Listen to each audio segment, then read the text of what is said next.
developing strong mindsets for success. Today we have Diane Konkin, is the founder and CEO of Advanced Mind Health, a virtual no-repeat client therapy practice specializing in helping high-profile professionals eliminate intrusive emotions, self-sabotage, and substance use habits in typically one session with 99% success rate. So Diane, tell us, what are the 5 steps that entrepreneurs should follow in order to develop a mindset for success? Welcome to Entrepreneurs Are Leaders podcast with Harry Sardinas. Interviews with world's most influential entrepreneurs that share tips about how to grow your business exponentially, charismatic speaking, leadership, branding, marketing strategies designed to help you monetize your knowledge, find true happiness, and manifest your goals and dreams. Yeah, absolutely. Happy to help. And thank you for having me, Harry. We were just talking before you started recording that I normally speak on how the mind works. And this is so important because as leaders, as executives, as people in leadership roles, we need to have clarity with how we think, act, and feel. Okay. And it all comes from your thoughts. So just to break this down into steps, I think number one is it's important to know yourself. Like start observing yourself, how you operate, your patterns specifically of thoughts and behaviors, right? Like when do you feel emotions that you think might be unhealthy, or when and how do you feel emotions that you think really ground you and make you solid and skilled in what you are and what you do, right? Who you are. So also figure out then, when you know yourself, figure out what's working for you and what's holding you back, because knowledge is power, right? Knowledge and awareness of yourself is power. Some staff people might say, oh, well, you can't talk to him about this or her about this, or whenever you mention this, there's this reaction, right? So you kind of want to free yourself of what your weaknesses are, let's say, specifically emotionally, but also in your skills, right? How you manage things. So then, 2 is decide what you actually want, where you want to be, right? I wish I could navigate this situation with ease. I wish I could be more decisive in how I make decisions. I wish I could have more clarity, right? And then when you figure out what you actually want, then it's much easier to start to massage. And I say what you want is because that's really important, right? We all think success comes from how we are viewed, but we all have our own ideas of what that is as well. Not what somebody else tells you should want. And so many clients I work with say, I've become a doctor, I've become this, but I started working and went, I'm miserable in my job. And now I completely switched and do this. And I couldn't be happier because I finally figured things out. And also when you do figure out what you want, really think big, right? We know that old saying, like aim for the stars and you might get to the moon. But you have to actually think outside of the box, because your mind likes to keep you in what's familiar and pretty much tries to make you avoid what's unfamiliar. But you need to start stretching that comfort zone, even if it's a little bit at a time, so that you can show your mind, I'm talking about your subconscious mind, that it's safe, right? And again, your subconscious mind runs and influences 95 to 97% of how you think, how you act, and how you feel.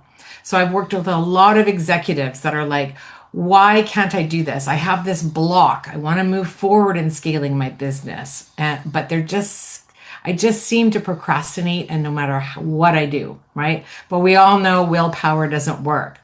So figure out then next is what is holding you back, right? This has a lot to do with this inner mind, this subconscious work, because Is it a degree of worry? Is it a fear of failing, right? Is it a self-doubt? Or am I good enough? Am I smart enough? Am I young enough? Am I pretty enough? Am I brave enough? Right? All the enoughness that seems to kind of cloud that critical inner voice. But it's why willpower doesn't work, right? But if you can figure out what is actually holding you back, a lot of my clients just say, I have a block, I have a resistance, right? So that's exactly what I specialize in.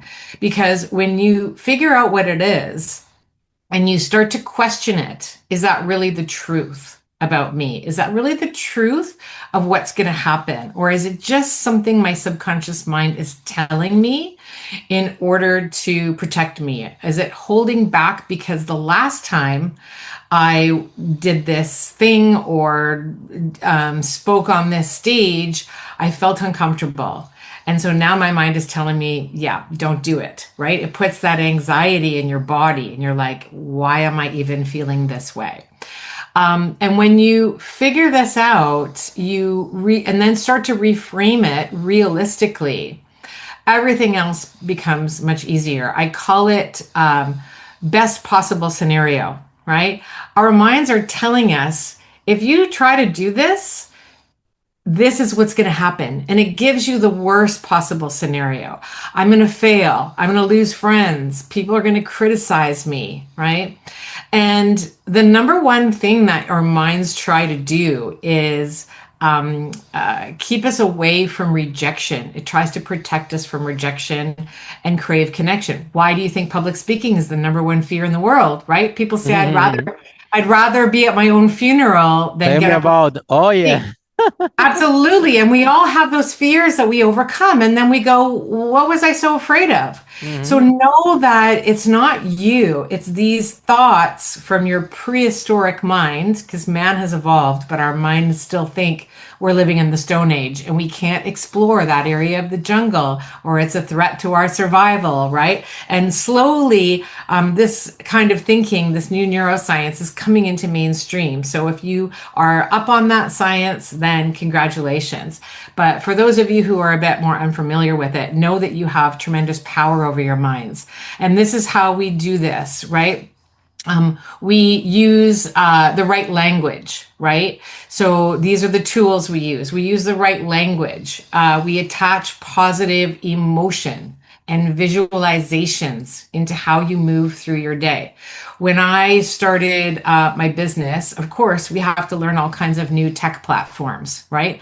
And right away, what do we think when we have to do this? When we see something in front of us that's going to require a lot of time and effort, we think, oh, I'm dreading this, right?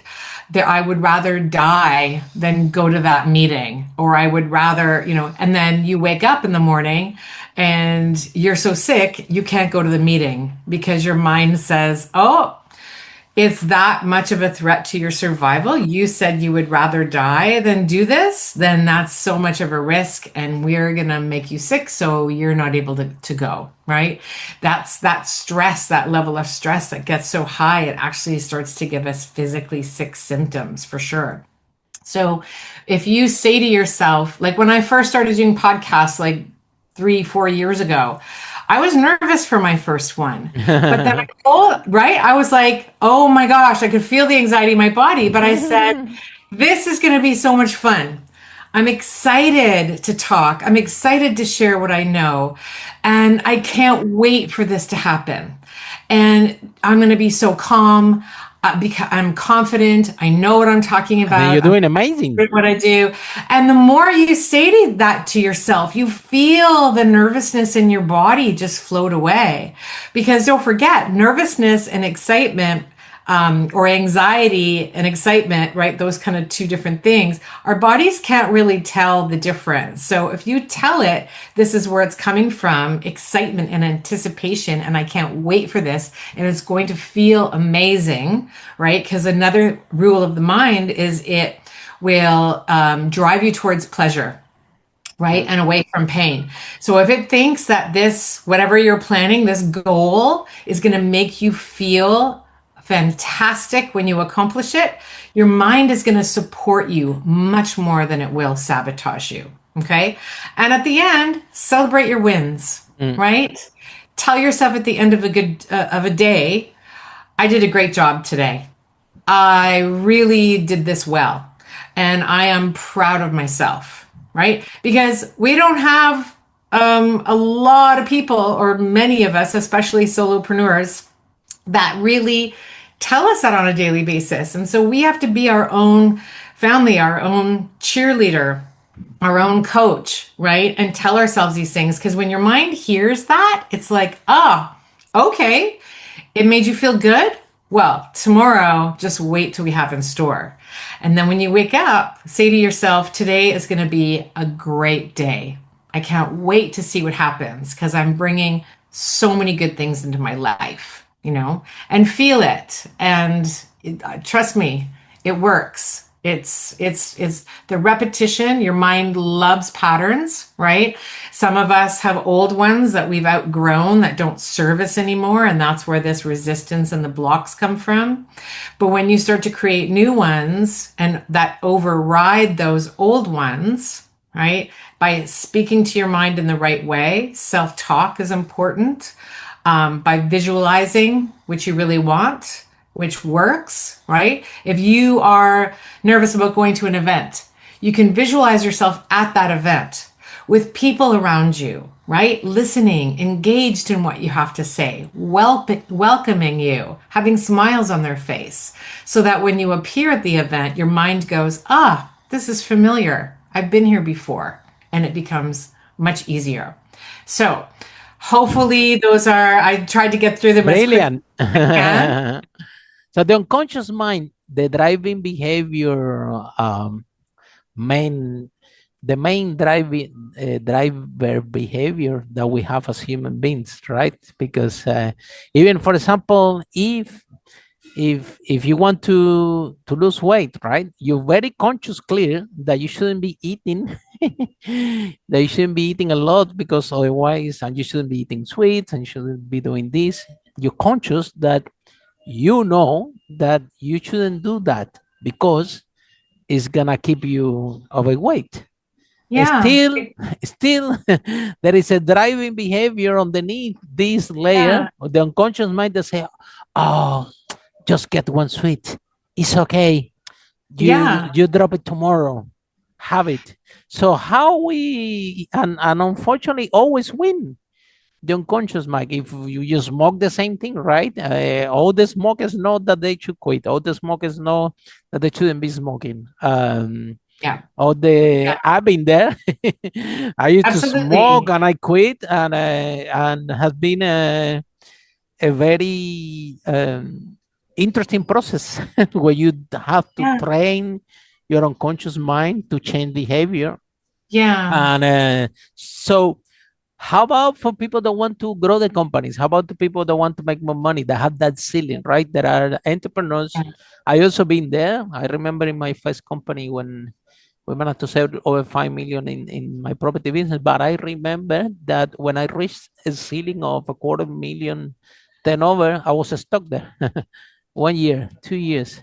So then a breakthrough happened, and I could overcome that ceiling. Okay. But it's no matter what I was doing, even I expanded the company, but I brought more overhead. It was that 250,000 there, year after year, and after finally breakthrough. So they have nothing to do with the company, something to do with my head, right? what is in my unconscious mind, and what need to be worked. And there are people in this podcast that they have shared the interviews that make millions, they lose it, make millions, they lose it, until they finally tap into the unconscious mind. And definitely this entrepreneur doesn't have they clearly have a ability to make money, because I'm making millions more than once, right? So why is happening that making, growing, and losing it again, making, growing, losing it, until finally they break through and they make it work? This is a story of a lot of entrepreneurs, right? And there is no like a straight line. So how can we train and our unconscious mind in order to to change behavior, right? We want to make more money, we want to break a ceiling of turnover, we want to lose weight, we want to quit smoking. So how we tap into the unconscious mind, and how we train that unconscious mind. Yeah, absolutely. So the mind learns through two very powerful techniques. Okay. So I briefly touched on them, but the words you say to yourself. So everything that the mind learns, the only way to tap into that is by the words you say to yourself and the pictures you make in your head, right? Because I mean, I've worked with a lot of clients that say, I've got so far, like you said, and I want to scale my business, but I feel stuck. So what I'm not is a business coach, right? I can't help you with strategy. There are a lot of brilliant people that can help you with strategy. But what I can help you with is, I can help them. yes, Harry, you can help them. But what I can help them with, and if you have anybody that's stuck, send them to me. I have coaches. I have premier business coaches around the world that will coach clients, and the clients are resistant, and they say, go see Diane, and after you work with her, then come back and then we'll talk. And then they thank me. They say, wow, That's they're funny. like a house on fire, because it's not only a fear of doing what you think needs to get done, but it's also, am I worth that?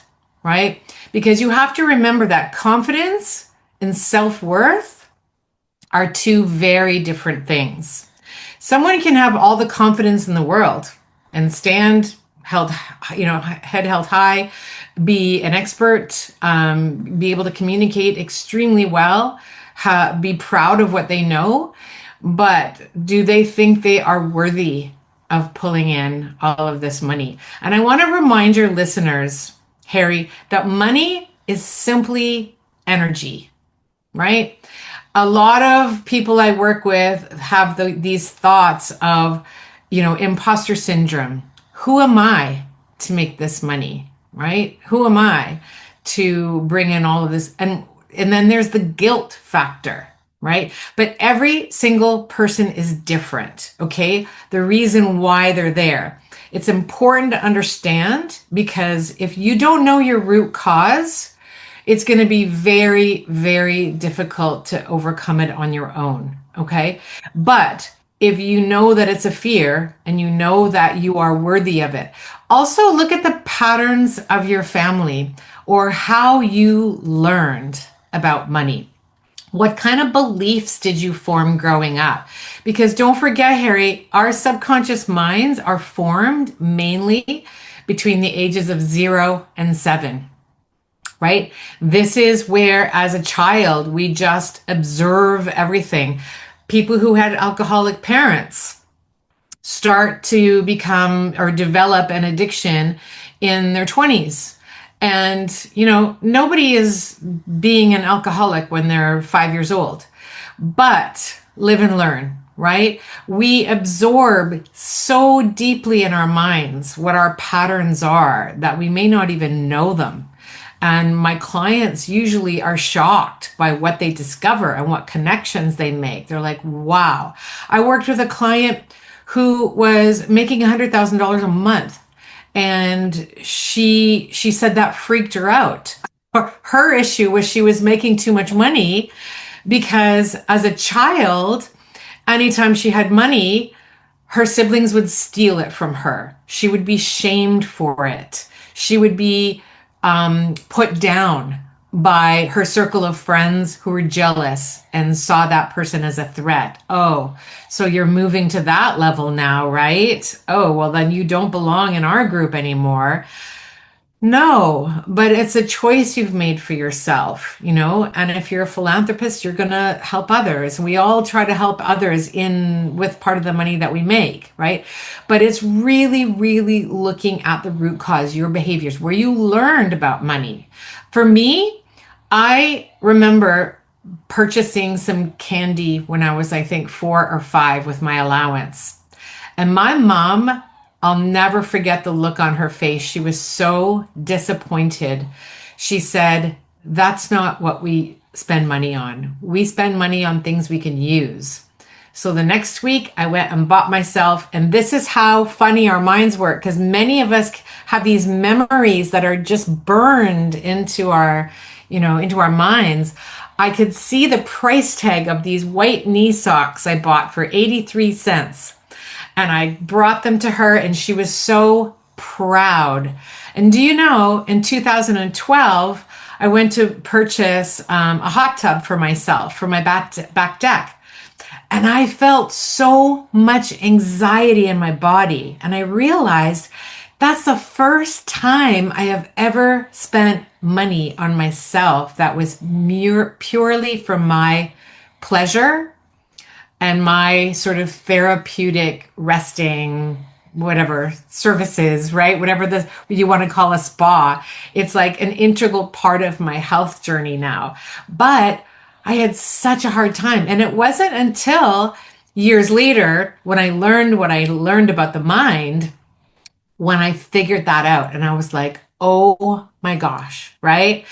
I have such a hard time spending money on myself. But in a session that I did with another therapist, I learned from my subconscious mind, I never would have thought of this, but I learned that I got these behaviors from my mom, who was on a very tight budget, only because my dad was a high profile, six-figure politician, but he only gave my mom a very small budget to feed the family. This was in the 70s, right? And so she was extremely frugal with it.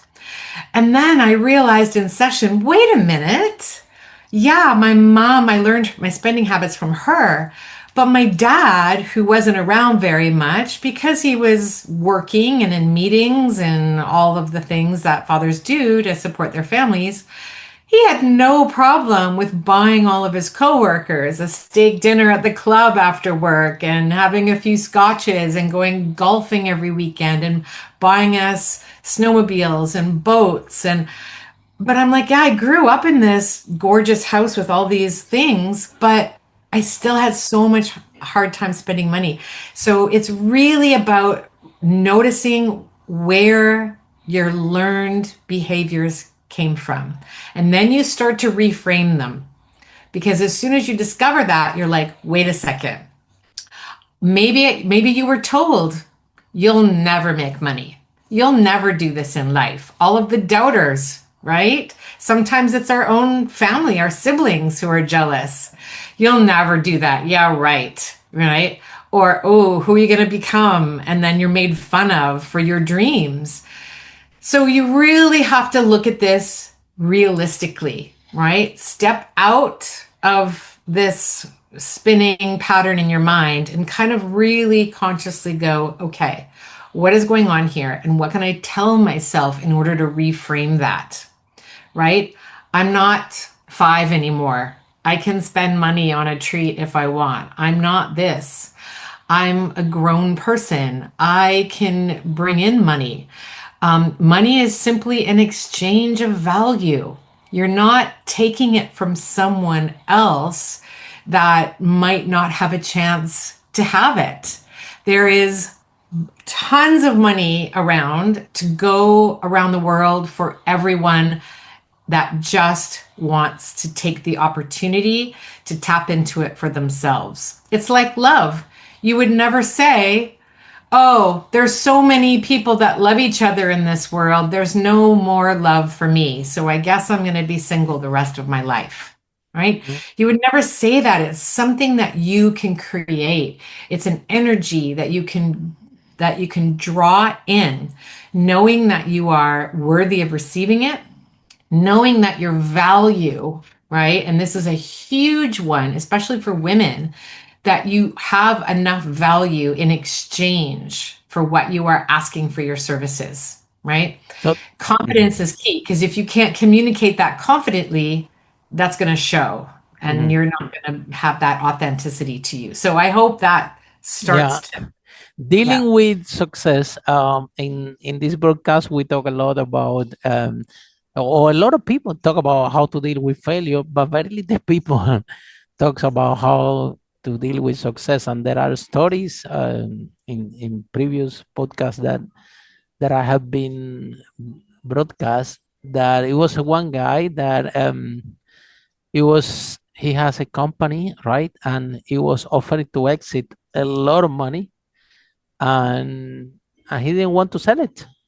And when they find out why he didn't want to sell it, it's because he didn't know what person he will become after that, right?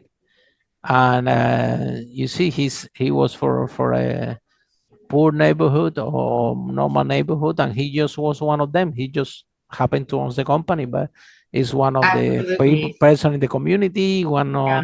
and he want to be part of that community. And obviously, if Yeah. he exit that company, he becomes this Yeah. multimillionaire. All of a sudden, everybody's going to look to see him strange and things like that. And the guy, he was like resisting, and this is more common what people think. I even have this issue once. Um, Long time ago when I started my first business, I remember it was doing so well, yeah, that my manager sent me home and they told me, Harry, you don't need to come here anymore. We can expand this company and run it without you. Just travel the world, do something else. And I was feeling so uncomfortable receiving all this money without doing anything, watching movies at home, and the mind thinking and thinking and feeling uncomfortable that after 2 3 months I get out the house, I open a restaurant, and I lost 200,000 pounds. There you go. So and it's this and I'm just thinking, how come you hold on, not only 200,000 pounds, 2 years of my life going there Monday to Sunday, um trying to make this work, which was almost impossible because it was a very unique idea, and the market take time to land, and I didn't have the funds for that basically. So it was like it doesn't matter how much willpower Mhm. we'll have, is it didn't work because this business particular need more time and more resources that one can actually afford.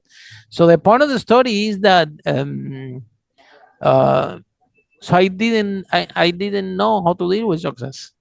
And Yeah. this is when after this incident happened that you are out, that I start to think, okay, I don't know what I want, but I'm really sure 100% what I don't want. uh, Yeah. you start to think, go deeper and start to work on yourself and say, but why I did that? Yeah. What Absolutely. happened? And I'm crazy. What's going Yeah. on? And It's then true. then when you go down, then it's exactly what you shared, right? The issues with, you start to feel, who am I to make all this money, um about self-worth, and maybe you can learn it, I don't know, from, I grew up in Cuba, I think. Um it was not scarcity in my house, so I didn't get it from them, but could be the environment, could be the school, could be, I'm still working on see where I could be, or could be that it happened to everyone, right? That when you reach something Yeah. out of your comfort zone, I was making like 1,000 euros when I was working as software developer in Spain, and now every month is coming 10 times more, that this money, more than even than that, without doing anything. And now you're getting 10x what you used to make, and you used to make this money and working 40 hours per week really hard, and now you make it Yeah. 10x, and you sit there at home and you start to think there is something wrong with me. Well, and don't forget too, the another rule of the mind is it will drive you towards what's familiar and keep you away from something that's unfamiliar, right? So when you start scaling your That business, definitely wasn't familiar for me. exactly. And Making all this so money without doing nothing. yeah, but even I though only like need you to see said, my manager once a month for a yeah, couple but of hours. absolutely. But even though you said, consciously, that this is a good thing, your subconscious mind goes, whoa, wait a minute. You didn't grow up like that. This is not right. This isn't from something bad is going to happen. I just worked with a client that's what happened to her. Exactly, exactly. You start to think like Yeah. this. Oh, I had to do something bad is gonna happen. How Yeah. this Well, is going on? I had to do something, and it gives you so much anxiety. But And you go here's out and you take the wrong business decision. You pay the consequences. absolutely. But you said something important, Harry. You said you grew up in Cuba and it wasn't discussed. But it's not the words, right? It's how you observed as a child, how your parents spent money. What happened? Like some of my clients, their parents would make a lot of money, but they had terrible spending habits. They would get in the money and they would blow it all like within 3, 4 weeks. And they would be so poor they couldn't afford food for the family. Meanwhile, they just let, $80,000 slip through their fingers. And now they're Yeah, but it like, doesn't come. I don't. It doesn't come from them because I remember my mom and my dad always bought every. And it was totally the opposite. They gave us everything we want. We asked for well, everything some to the point that somehow was the opposite. That people would say, "Well, the kids don't value money because whatever they want, they get." Right. there you go. That's the other And thing, right? this, If so something is just given from to that, you, there. yeah. But So there's the other belief, that so right there, you just said they don't appreciate the value of no, money. people What were the, saying some in the family, yeah, no mom and dad, but in the family they were they yeah, were they were saying, well, don't give them everything they ask because they yeah. won't appreciate the value of money if And they. guess what? That was a criticism, wasn't it? Yeah. Yeah. And what happened when you just started receiving lots of money Yeah, for I'm working thinking I'm less? gonna get criticized, right? There you go. Your mind goes, Okay, we go back there. learned Yeah. we learned that the only way to accept money is to work really hard. You have to work so hard, then you can have money. And if you don't work hard, you And don't everybody deserve around you repeating money. you this all the time. Your dad, your Yeah. mom, your brother, everybody again and again and again and again. Yeah. So So that wasn't a even discussion. if That you was a think even if criticism. even if you think different, you get embedded, right? Absolutely. But there are ways to change your mind, right? This is what I do for my clients. It's like, not only do we figure out, even my clients will come to me and say, I know it's because of this. I had a woman who, was an international speaker, right? She was a communication expert. She taught people how to communicate effectively, and she had a horrible fear of public speaking. So she taught other people how to do it, but if she had to do it, she would get anxiety 3 days before and 3 days after. Oh Right. wow. And she knew exactly where it came from. She told me this very clear memory she had of when she was in school. And she was in front of the class and they started laughing at her and she felt humiliated. And she's Mhm. tried so many coaches and nobody could, therapy, everything, nothing could help her. And when I worked with her, within a week, she was on stage feeling comfortable. So and people say, how do you do that? Right? Like with substance issues. I say, well, like my clients will text me 48 hours later after having a 30-year addiction and say, my cravings are gone. What did you do to me? And I'll say, you and I talk to your mind to tell it what you want now. Because the number one job of the mind is to help you survive, right? And it does that by, like I said, keeping you in what's safe and familiar and having you avoid those unfamiliar things, keeping you in your comfort zone. That's why we call it comfort zone. And it pushes you away from things that it thinks might be painful or dangerous, and it pushes you towards things that bring you pleasure, like substances for people. But I just reverse that. I reverse engineer it. I say, no, that used to give you pleasure, but now what this client wants is this. And we just begin to break that down. And it's so simple when you know the neuroscience. It's just, for years and decades, doctors thought, oh, the brain is so complicated. And it's like, it's just because they didn't understand it, right? But now that we understand it, it's so simple. It's language, it's repetition, it's visualizations, everything, the way we feel about everything comes down to the words we say to ourselves and the images, the visualizations we create in our mind. And that's what overrides any old operating system. So hopefully And that then, helps. and then how to manage the emotions. I remember that not all days that you have in business are good. Some days you sell a lot and you feel happy, right?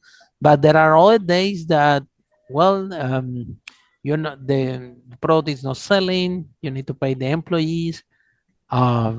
So then your emotions come from happy to sad, right? And how you train your unconscious mind in order to bring back the positive state, because the only responsible to change your state is you. Nobody else. Is no your boss. Is no Yeah. the politics. Is not the government. Is not your family. You are Well, the only person responsible to stay in positive state, right? And to create an yeah. environment, or to be in an environment that develop this positive state, right? There are people always that mourning and complaining, and um, and I realized that it's because they like to mourn and complain. They're gaining something on the environment that they are, and this is who they are. Well, yeah, but Um, it's not who they are. It's okay, or this is how again, they develop, well, yeah, right? it is, it's how they've developed. Exactly. Mhm, It's not who they were born as, mhm, right? It's how they've been programmed, right? They have some kind of stress or criticism or something or anger that's coming from, maybe they had a parent that was always, expecting perfection from them because their parent felt insecure and inadequate, right? This is exactly what we call now generational trauma, what we learn from our parents and how we're shaped, right? But here's the thing, Harry, you can never train your mind to not have emotion, right? And be mhm, happy all the time. That's mhm. just not human, right? Exactly. Emotions are what help us through our day. Now, the Mhm, trick is not to stay in that emotion. The trick is also not to overreact. You can build that resilience through the self-talk, the visualizations, and the repetitions. And again, rather than triggering and flying off the handle, right? You can stop and kind of go, okay, what is happening here? There's an emotion that I am feeling right now. And don't identify with it. Don't say, I am so angry. Say, I feel frustrated, not I am frustrated. Because as soon as you say I am, your mind starts to identify that with, like you said, who you are, right? So you have to say, I feel this way. And why do I feel this way? Like, what is my mind trying to tell me? What is the story that this emotion is bringing to me? And how can I get myself out of it? How do I fix it? How do I look at it realistically? Oh, well, it's temporary, right?